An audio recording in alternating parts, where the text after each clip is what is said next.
Hi guys! Sobrang daming kainan dito. I have 30 minutes para makabalik sa barko. Bilis ng transition. Maganda ba magtrabaho sa cruise ship? Maanto ka pa pero kailangan mong bumangon. Hi guys, time check 4:24 AM. Matutulog pa lang ako, no? So, hindi ko pa alam kung lalabas ako bukas kasi port day kami. Depende pa sa gising ko. See tomorrow guys, lights off na. Good night. Hi guys, time check 10:24 AM. Naantok talaga ako. Buti mag-sleep na lang ako ulit.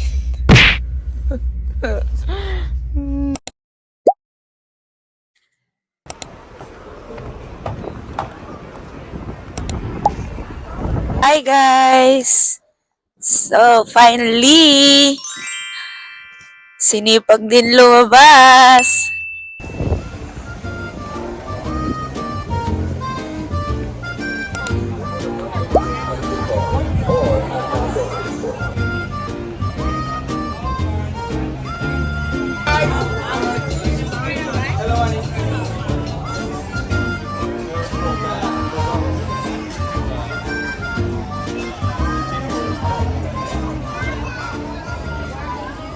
Pansin ko lang guys, sobrang daming kainan dito.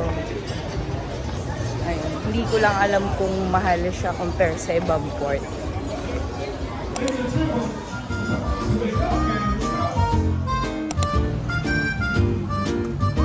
Finally guys, may McDo, mag-breakfast muna tayo. Huwag na lang ako guys.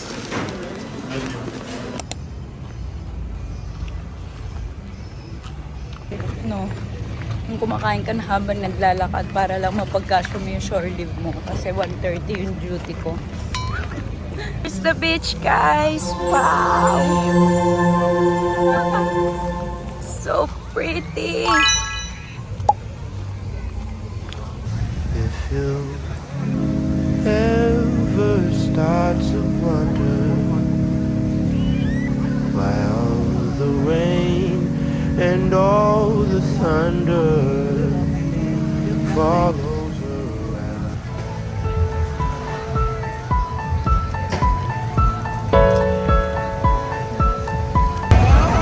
Beach guys!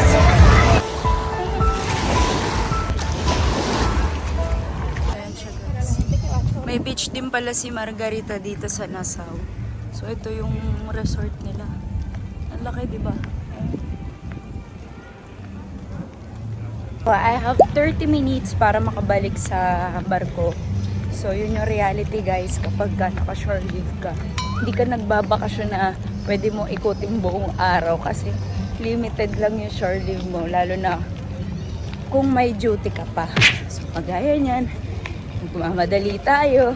Tapos, magbibihis lang. Tapos, diretso duty na. Ay, para sa shore leave guys. Na guys, diba? Parang nating happen lang, diba? Na para bang di siya napagod, guys. Kabalik na ako, guys. Ay, kapagod. Labas pa more. Duty na ako, guys. Diba? Parang walang nangyari. Ang bilis ng transition. Drop muna ako ng uniform ko sa laundry. Parang kanina lang nandun ako, naglalakad pabalik ko. Hi, Disney Cruise. Good. So here's my station guys. Nagsaserve ako ng pizza sa guest. Kinakat ko lang siya, tapos serve ko na siya. Itong port day, hindi ako busy. Kasi nasa labas pa yung mga guests. Ayan. Tapos ito yung outside. Chicken barbecue.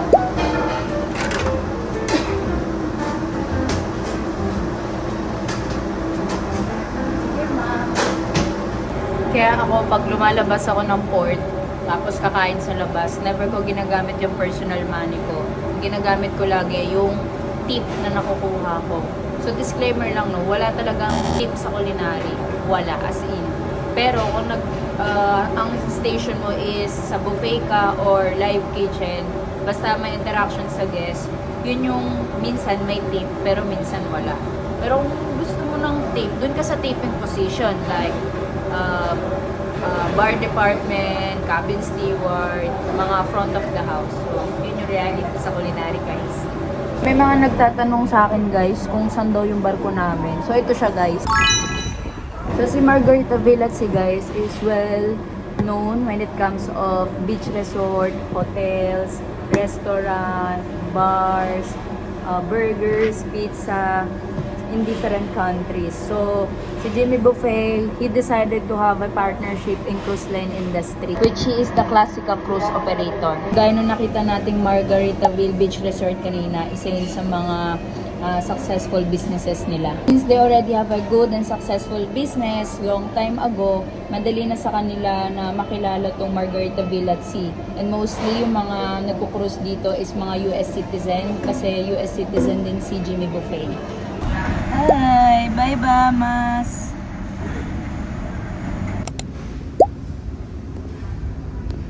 Naka 4 hours break ako, so bali ang balik ko pa 8 p.m. Good night. As of now, may dalawang ship pa lang kami, which is si Islander tsaka si Paradise. Yung first contract ko, nandun ako sa Islander, tapos ngayon nandito ako sa Paradise.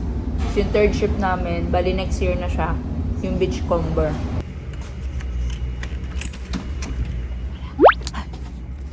Sleep muna ako. Bali, mga 8 p.m. na yung gising ko nito. Sleep well. Antok ka pa, pero kailangan mong bumangon.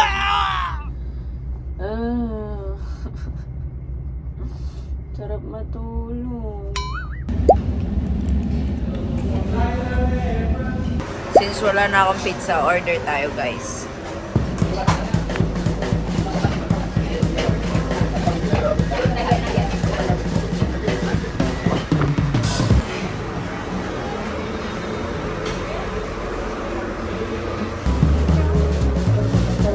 Okay. Just bring me pepperoni and veggies, ha?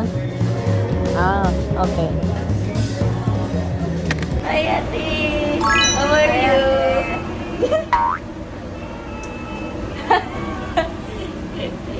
Tired man. I need going home. I need vacation. Para di kaput. Yeah, almost 2 months already couple. Only 2 months already kaput. Almost. We're going 1 month. Almost 2 months. You see, she's Mama Gayo. That's why she's here. Mama kayo. 2 months working man. Yeah. She work in pantry. Me? But Good finish life. already. You see? Finish already. Me, I finished 2:30 a.m. I come in 4 o'clock. a.m. Oh. You see? But in the morning, I'm coming 8 o'clock. Sometimes 8:30. So it depends na what time you want to go.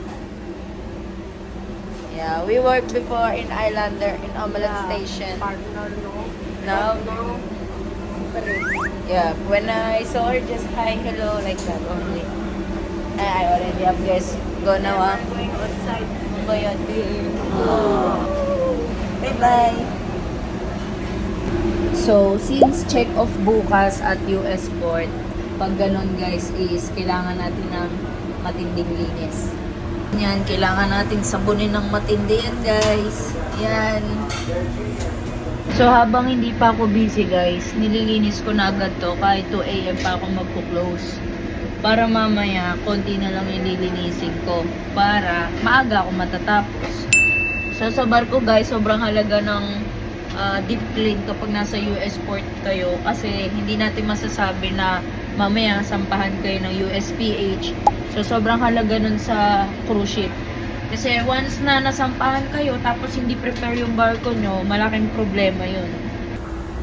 So ito siya guys, kapag kasarado na yung buffet area namin. Kapag gantong oras, ako na lang bukas sa buffet area sa Lido. Bali, nagko-close ako ng 2 a.m. Then, natatapos ako ng 2:30 a.m.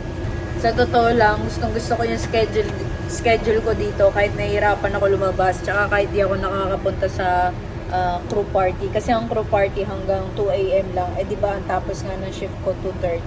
Kasi dito, hindi ko kailangan gumising ng maaga. Kasi hindi talaga ako morning person. Tsaka ayoko na talaga magtrabaho din sa breakfast.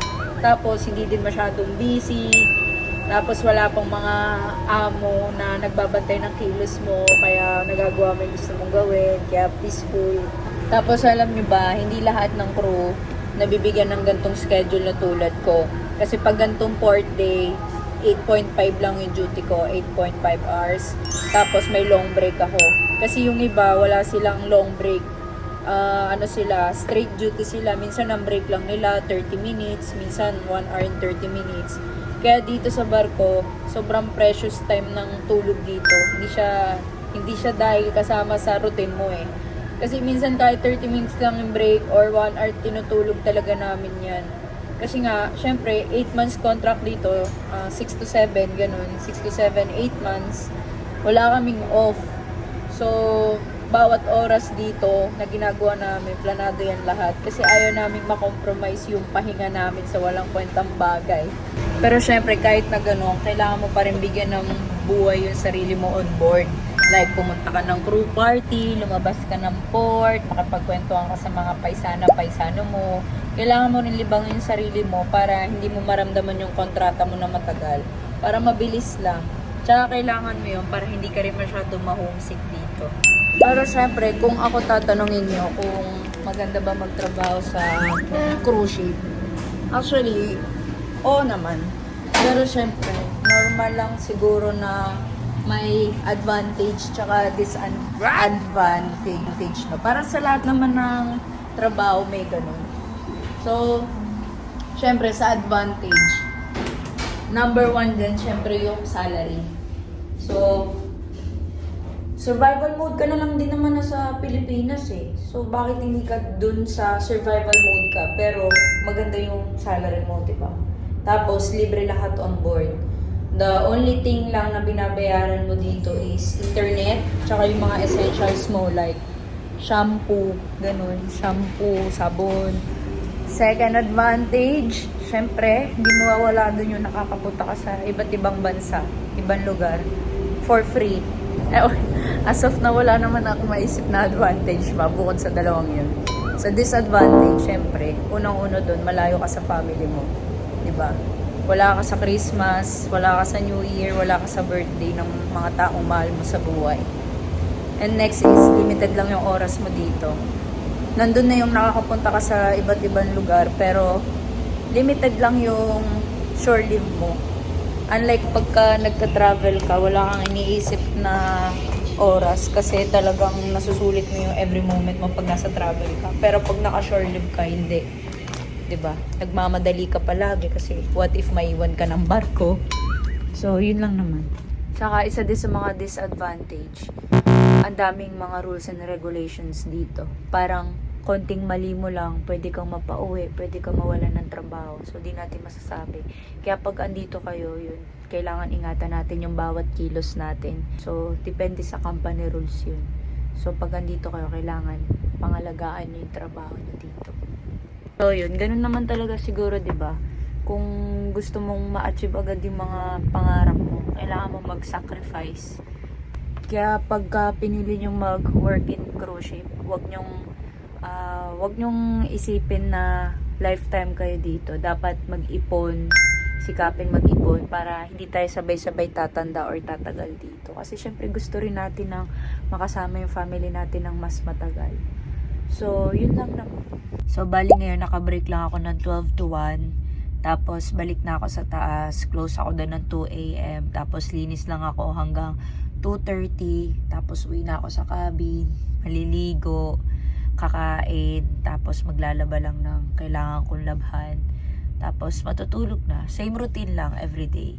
So, yun. Kung nagpaplano kayong mag-work sa cruise ship, siguro ang ma-advise ko lang is choose your career or department wisely. Kasi dito sa barko, kung ano yung mas nakakapagod yung trabaho, yun yung mas maliit yung sahod. So, yun lang. Thank you for watching, guys. Bye!